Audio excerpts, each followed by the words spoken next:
नमस्कार, मैं हूं कुंवर आरिफ अली खान। अलीगढ़ 21 सितंबर अलीगढ़ मुस्लिम विश्वविद्यालय में अंतर्राष्ट्रीय संग्रहालय दिवस के उपलक्ष्य में 2 दिवसीय निबंध लेखन प्रतियोगिता संग्रहालय विज्ञान विभाग द्वारा आयोजित की गई। निबंध लेखन के साथ साथ अभिलेखीय सामग्रियों के संरक्षण पर 2 दिवसीय कार्यशाला का आयोजन किया गया। अलीगढ़ मुस्लिम विश्वविद्यालय के संग्रहालय विज्ञान विभाग ने 19 से 20 सितंबर 2024 तक अभिलेखीय सामग्रियों के संरक्षण जैसे पांडुलिपियों और प्राचीन, पुराने दस्तावेज पर कुशल, सफल कार्यशाला का आयोजन किया गया। इस कार्यशाला का संचालन खुदा बख्श लाइब्रेरी पटना के संरक्षण रसायनज्ञ डॉक्टर नूरुद्दीन अंसारी ने सफल संचालन किया।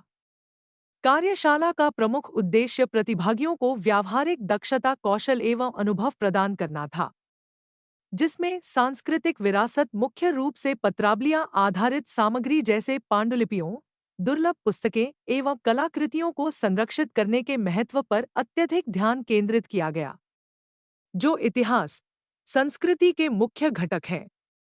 उम्र दराज, पर्यावरणीय परिस्थितियों, कीट एवं अनुचित रखरखाव जैसे कारणों से ये पत्रावलियां खराब होने की आशय बना रहता है। ये दुनिया में म्यूजियम्स को बहुत अहमियत दी जाती है।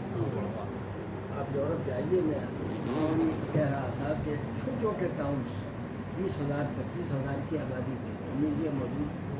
बड़े शहरों में जाइए, हर 50-60 पन्ना के बाद एक म्यूजियम मौजूद है। तो जिंदा कौमें अपनी विरासत की हिफाजत करती हैं और आने वाली नस्ल को, जनरेशन को वो ट्रांसफ़र करती है, मुंतकिल करती है। लेकिन हमारे यहाँ मुल्क में बिल्कुल इसका वो नहीं है और बहुत कम म्यूज़ियम है यहाँ हिंदुस्तान में। ख़ासतौर पर विरासत के म्यूज़ियम तो बहुत ही कम है। साइंस के हैं, मेडिसिन के हैं, इंजीनियरिंग के हैं, एनाटॉमी, फिजियोलॉजी और बहुत से सब्जेक्ट्स के हैं। लेकिन असल चीज़ जो है तो ये है, जो हेरिटेज है, जो हमारा कल्चर है, विरासत है, तो इस डिपार्टमेंट की अहमियत, इम्पोर्टेंस ये है कि यहाँ पर विरासत को बचाने होते हैं।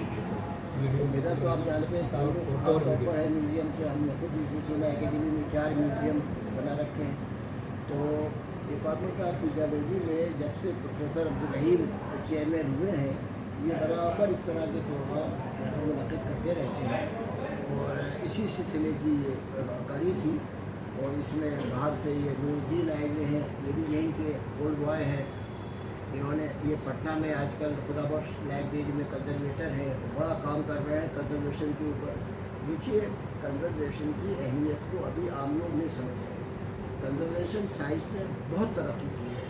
Paper conservation, textile conservation, building conservation. तो इस तरह कंजर्वेशन जो है वो मुख्तलिफ उसके अंदर हो रहा है। पुराना कपड़ा है बिल्कुल फटा हुआ, उसको ऐसा बना दिया जाएगा। कागज़ है, कभी आप लेमिनेशन मत करवाइएगा। लेमिनेशन के बाद अगर वो कागज़ ख़राब हो जाए तो फिर कोई इलाज नहीं है उसका।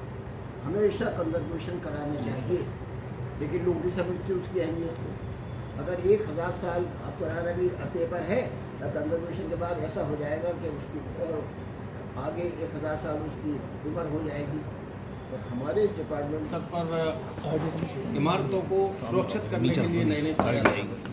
लेकिन अभी पिछले दिनों तेज बारिश से भारत के 7वें अजूबा जो कहा जाता है ताजमहल, उसमें सर बारिश की कुछ बूंदें टपकी हैं। सर, इस पर क्या कहना चाहते हैं आप और आपका डिपार्टमेंट क्या करना था वहाँ पर? वहाँ जो है ताजमहल के ऊपर अभी जो इस साल जो है बारिश थोड़ा तेज़ और ज़्यादा दिन रहा, इसी वजह से उसमें थोड़ा सा लीकेज हुआ और एएसआई के मुताबिक वो ये कह रहा है वहाँ कुछ कील थे वो जंग लगकर ख़राब हो गया है, इसी वजह से लीकेज हुआ है। उसकी तरफ से जो है कंजर्वेशन का काम चल रहा है और हमारे तरफ से जो है 2 साल से हम लोग चेक रिपब्लिक के साथ एक कोलैबोरेटिव रिसर्च प्रोजेक्ट चला रहा है। वो खास तौर से ये था जो कंजर्वेशन, ताजमहल की कंजर्वेशन के ऊपर, खासतौर से उसका जो मार्बल में जो कलर फेड हो रहा उसको किस तरह ठीक किया जाए। इसके लिए सर मुझे याद आ रहा है कि जापान से या चाइना से एक बार टीम आई थी जिसमें डेलीगेशन के रूप में सर आप भी गए थे। तो विषय था कि वाइट ना हमेशा उसका कलर बेहतर रहेगा और कलर ही बेहतर नहीं रहेगा बल्कि वो चमकदार और मजबूत भी रहेगा। तो उससे रिलेट करें सर बात। जी, पहले ये प्रपोजल जो है जापान की तरफ से आया था। जब हम इंटरनेशनल कॉन्फ्रेंस ICBCP यहाँ अलीगढ़ मुस्लिम यूनिवर्सिटी में किया था, तब लोग आया था, तब ताजमहल विजिट करने गया।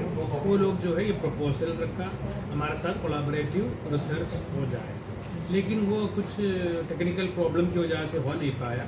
फिर हमने जो है चेक रिपब्लिक से एक डेलीगेट्स आया था, उनके साथ रिसर्च कोलैबोरेशन चल रहा है और उसमें यूनिवर्सिटी की तरफ से MOU साइन हुआ। इसके बाद वो तो nano technology photo catalytic material उन्होंने भेजा और वो बराबर विजिट करते रहते हैं। हमने एक रिसर्च स्कॉलर को अपॉइंट किया, junior research fellow is working under और सुपरविजन। ये सब चल रहा है, अब उसका काम चल ही रहा है। इट विल टेक टाइम, 2-3 साल लगेगा उसका पूरा रिजल्ट आने के लिए। सर भारत में बहुत सारी हेरिटेज बिल्डिंग है, अलीगढ़ में भी बहुत सी बिल्डिंग है, जैसे घंटा घर है क्लॉक टावर, उसका कलर फेड हो रहा है, कलर उतरता जा रहा है, उसका बेहतर तरीके से देखरेख नहीं हो रही है। और दूसरी ओर आप इस विषय पर सेमिनार कर रहे हैं, कॉन्फ्रेंसेस कर रहे हैं, तो पहले शहर से और अपने विश्वविद्यालय से ही क्यों ना शुरुआत की जाए? इसके लिए कोई नई पहल? या इसमें भी हमने सर्वे किया है। एक रिसर्च स्कॉलर मेरे अंडर में जो काम कर रहा है इस वक्त, तो तारीख जो है सर सैयद अकेडमी में इस वक्त काम कर रहा है। उनका टॉपिक जो है conservation of heritage building of Aligarh, उसमें PhD कर रहा है।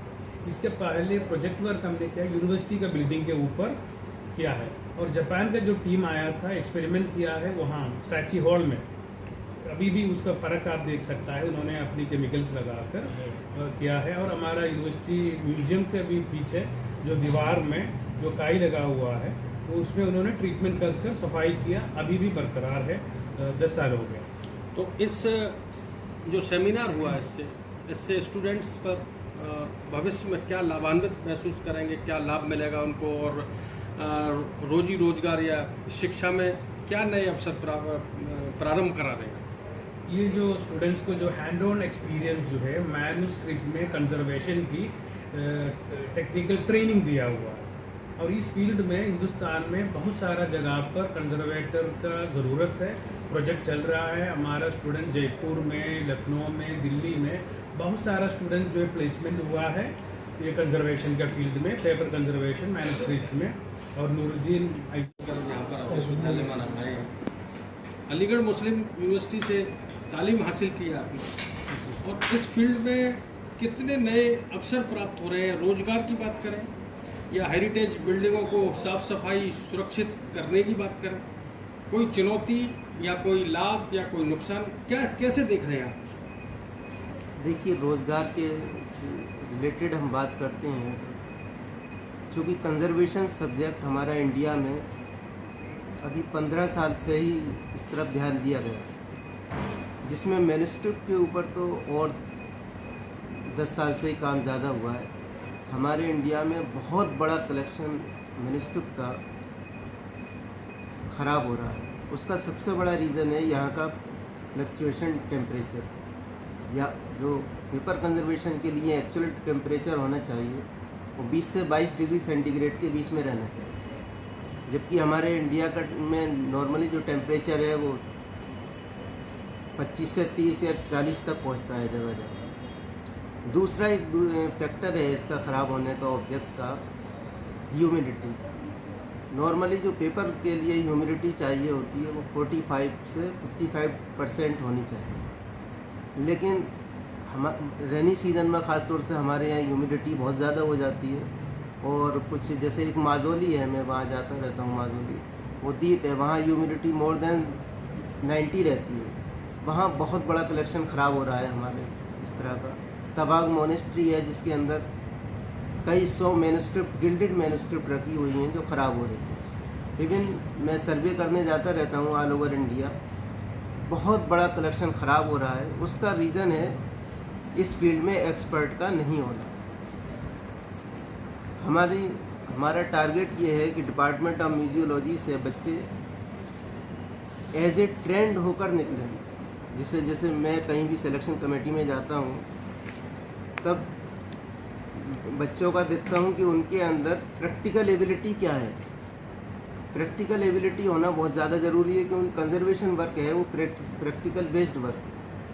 हम यहाँ बच्चों को ज़्यादा से ज़्यादा ट्रेंड करेंगे और कोर्स में प्रैक्टिकल वर्क कराएंगे, तब जो इंडिया में जगह जगह सिलेक्शन होता है उसमें हमारे बच्चों को ज़्यादा अपॉर्चुनिटी मिलेगी, जैसा पहले से भी होता आया है। इसी पर चूँकि हमारा डिपार्टमेंट ही एक ऐसा डिपार्टमेंट है जो कोर्स में प्रैक्टिकल वर्क पर फोकस ज़्यादा करता है, इसलिए हम अभी भी ये वर्कशॉप कराते हैं और प्रोग्राम कराते हैं, प्रैक्टिकल वर्क को फोकस करते हैं। अभी जैसा कि सर ने बताया कि भारत सरकार जो मैन्युस्क्रिप्ट्स हैं और जो भी पांडुलिपियाँ हैं उनको सुरक्षित करने के लिए एक नई पॉलिसी और नई स्कीम प्रारंभ कर रही है। उसके प्रारंभ होने से क्या लाभ शोधार्थियों को होगा, डॉक्यूमेंट्स को होगा और हमारी पांडुलिपियों को? ओवरऑल तीनों ही को होगा। इस तरह का जो भारत सरकार ला रही है, बल्कि भारत सरकार ने जब से ये पिछले 3 साल से इन्होंने हेरिटेज से रिलेटेड काफ़ी काम किया है इस सरकार ने, और उसके स्टूडेंट को तो फ़ायदा। राजेश